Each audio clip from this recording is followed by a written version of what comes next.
This Somalian fraud scandal in Minnesota is unbelievable. The count now is up to $18 billion. $18 billion in stolen funds in Minnesota in the Somalian community. Watch this.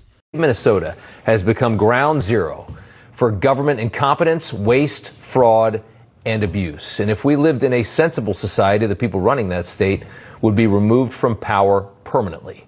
Over the past few weeks, the Somali fraud story started off at around $1 billion, right? And that was bad enough.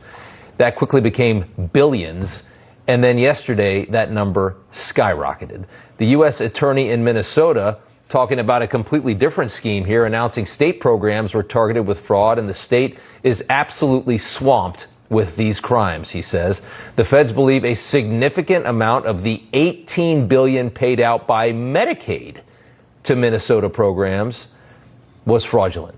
Prosecutors believe it could be as much as half of that $18 billion. So that's $9 billion more added to the already billions we've seen. Added up, you're getting close to potentially $20 billion in potential fraud, a huge sum of that, much of that stolen by Somalian refugees, people who begged for their lives to be allowed into your country and then thanked you by stealing a tremendous amount of money. Now, we're talking 15, 20 billion, right? For reference, the entire gross domestic product of the nation of Somalia annually is $12 billion.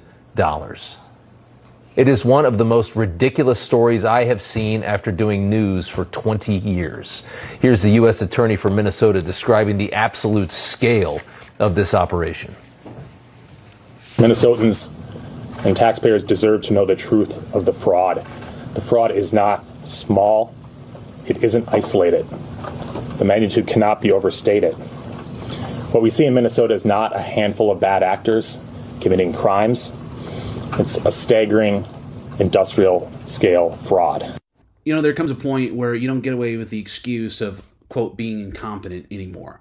In order for this much fraud to have happened, there must have been some cooperation with the Democratic government there at some level.